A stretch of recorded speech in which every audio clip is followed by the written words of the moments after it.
Alright, so in this video we are going to take a look at question number 6 from the 2021 AP Calc free response exam. And there were 4 parts to this, and if you notice, part A says omitted. The reason being is because for part A, they gave you a slope field and all you needed to do was to sketch the solution through a given initial condition. And there was no way I was going to take an hour and a half to draw out the slope field because again, that question is fairly straightforward. You can look at the scoring guidelines. All you need to do is follow the contour of the graph in order to sketch the solution for that. So again, I wasn't going to take all that time to put the slope field on the board. I'm assuming that we can follow that one. For part B, you were given a limit and you were asked to just simply interpret what does this mean in the context of the problem, and you were asked to use correct units. First thing you should know is in the statement of the problem, we are told that A of T represents the amount of medication in the patient's system, T hours after the medication has been administered, and T obviously is measured in hours. So if we think about what this means, so as T goes to infinity, what we're told is the limit of A of T equals 12. So in other words, to write out a sentence, so as the number of hours after the medication has been administered tends towards infinity, the amount of medication in the person's system at that particular point in time is approximately 12 milligrams. We're told that A of T is measured in milligrams. So as long as we have something along those lines, then we should get full credit for that particular example. So A and B were really maybe the 2 easiest questions that you're going to see on an AP exam. A was just simply, you were given the slope field. You didn't even have to draw the slope field. All you had to do was, like I said, follow the contour of the graph to draw the solution curve through a given initial point. That's very simple. And then part B was just to interpret something and use correct units. C and D is where a bulk of the problem involves a number of more complicated calculations. So let's get into those. So for C, we are asked to solve the differential equation, and we are given this initial condition here that at time t equals 0, there are 0 milligrams in the patient's system of this medication. So let's take a look at this here. So we have dy dt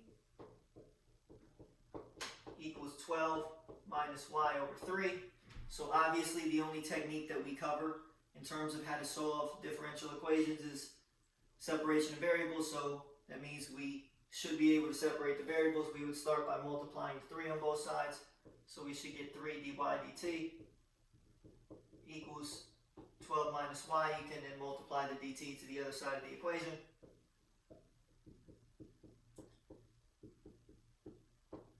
Make sure you put this in a parentheses here. That way we understand that technically speaking it should be multiplied and distributed, both terms, by the differential that's here. And then we need to collect the y's over here. So we're just going to divide both sides. And we're going to get the following. So 3 over 12 minus y dy equals dt. And this is where we would then integrate both sides. Be careful with this one here. So you need to use a u substitution. If you don't make a u substitution, your answer is going to be off by a factor of -1 because the derivative of this value down here is -1, what we have in the denominator. So this is not an antiderivative that would immediately jump out at you that you should be able to determine. But this is a linear substitution that we can make here. So we should be able to understand if we pick u equals 12 minus y. Let's go through with the steps. Next step is to take the derivative. We get -1. So we get dy equals -du. We can now replace the integral. And what we come up with here is we get this now becomes 3 over, this is our u. dy is -du. Integral dt. And if we do this out now, so we can pull out, again, this is multiplication here. So this is 3 over u multiplied by -du. So we can just pull the -3 out front of the integral. And at this point, we should understand what is the antiderivative of 1 over u. We've done this one a million times. So we should get -3 ln absolute value of u equals antiderivative of, keep in mind there's technically a number 1 here. So antiderivative of a constant is the constant multiplied by the variable. In this case, our variable is t. So this would be 1t plus our constant of integration. And now from here, you need to solve this for y. And first thing we need to do is we need to replace what u is equal to. U is 12 minus y. Make sure we put this back in terms of the original variable.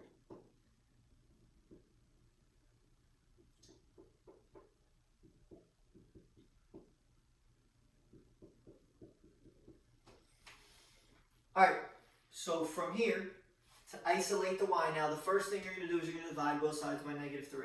So you're going to get ln, absolute value 12 minus y, equals, we're going to get negative t over 3. And when you divide a constant by negative 3, that just gives you another constant. You don't need to put minus c over 3 because of the fact that, again, c over 3 is still a constant, and whether or not it's plus or minus, we'll determine that at the end when we actually go to solve for c. So this is still a constant regardless of the fact that we are dividing it by negative 3. That still gives us a constant. From here, we're now going to try to extract the y from inside the argument of the natural log, which means we're going to need to exponentiate both sides by base e. So we're going to get e to the ln absolute value 12 minus y, and I keep screwing this up every time I write it, equals e. Make sure this entire right-hand side of the equation is in the exponent. The purpose of doing this is because these are inverse functions, so what we are left with on the left-hand side is just absolute value 12 minus y, equals, we are going to have to do some algebra here. If we remember properties of exponents, this is really e to the negative t over 3 times e to the c. And again, the reason we are doing this is because we should recognize that this term here, e to the c, is just a constant. E is a constant. We are raising it to a constant power. That value just gives us a constant. So in other words, this becomes 12 minus y equals c times e to the negative t over 3. And now is the step, and we've gone through this in class several times in terms of why we are allowed to now remove the absolute value sign. So we talked about how if we wrote this as a piecewise function, the only difference between the two is that it's off by a factor of plus or minus 1, which will be determined when we actually go to solve for the c value. So we can now drop the absolute value sign at this point.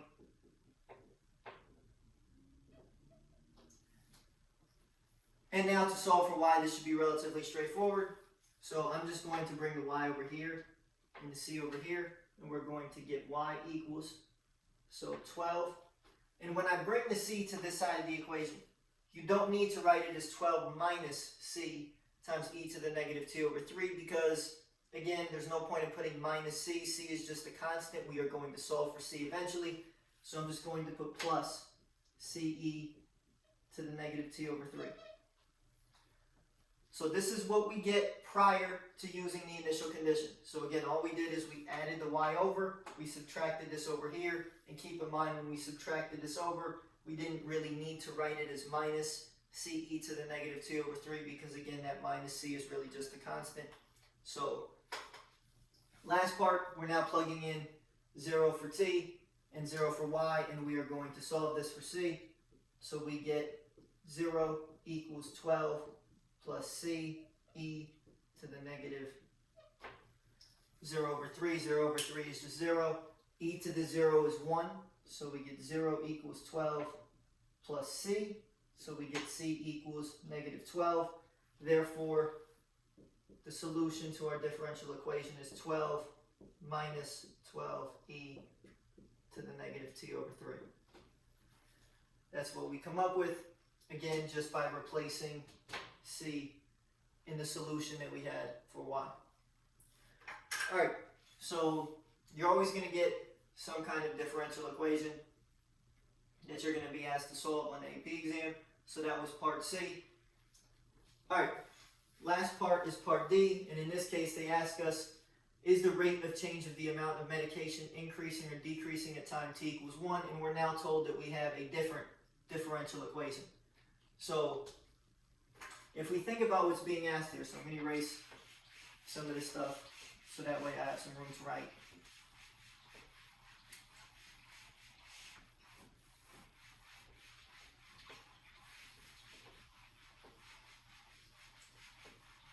So we are given a different function this time. We're told that B of t now represents the amount of medication in the patient t hours after they are administered the medication. But if we think about this, so the amount of medication is B of t. The rate of change of the amount is B prime of t, or in other words, the derivative. And if we take that a step further to determine when the rate of change is either increasing or decreasing, we would need the derivative of the derivative. So we would need to look at the second derivative, and we're simply going to determine, is the second derivative positive or negative? If it's positive, then we would say the rate of change of the amount is increasing. If it's negative, then we're going to say the rate of change of the amount of medication is decreasing at that moment in time. So here's our first derivative. What we need is our second derivative, and be careful, that way we remember to properly differentiate this. Y is really a function of time. So that might be a little change that you might want to make to the equation. So what we're going to get here is our second derivative. Be careful with the notation. So this is technically how we write the second derivative in our Leibniz notation. Derivative of this is 0. This involves a quotient rule. So I'm just going to put a negative here. So quotient rule is derivative of the numerator. So derivative of y of t is y prime of t. Or in other words, dy dt if we want to keep our notation consistent, times the bottom, minus derivative of the bottom, which is just 1, times the top, over the bottom squared.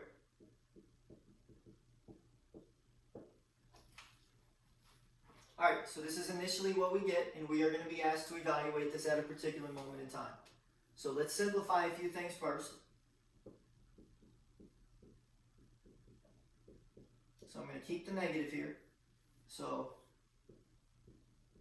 we get dy dt, t plus 2.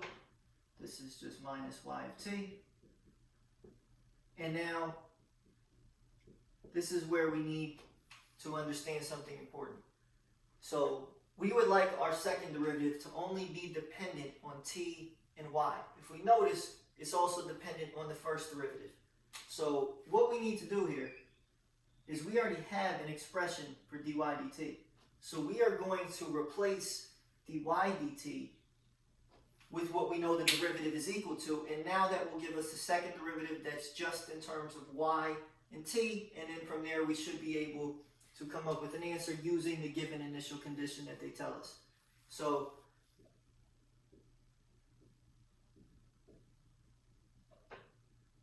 let's make that adjustment so we get this becomes negative.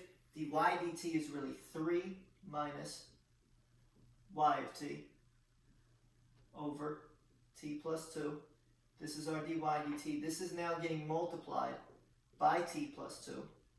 We are subtracting y of t. Be careful, so there's a lot going on here. Over t plus 2 squared. Now let's evaluate this. We are evaluating this when t equals 1, and we know that our y value at that point is 2.5. So we'll finish the problem over here.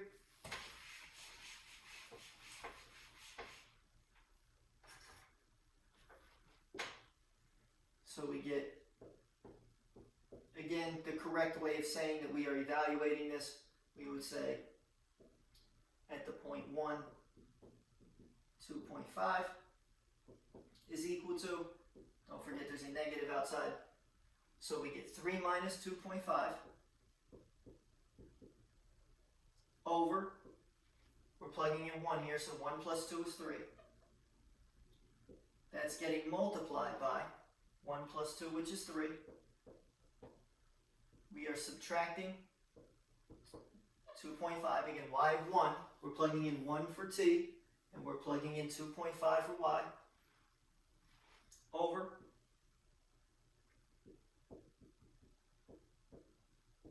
1 plus 2 squared. So let's check, what do we get when we do this out? So we are going to get 3 times 3 is 9. Conveniently, 3 times 2.5 over 3, the 3's cancel, so we get 9 minus 2.5. Well, we get minus another 2.5. over 3 squared, which is 9. So that's going to give us 9 minus 5 on the top is 4. We get 4 over 9. Don't forget there's a negative. So we get negative 4/9. The important thing here is not so much the value, is it positive or negative? It is less than 0. Therefore, the rate of change of the amount of medication is decreasing at time t equals 1. So again, I think C and D were incredibly difficult, and I think A and B were very easy.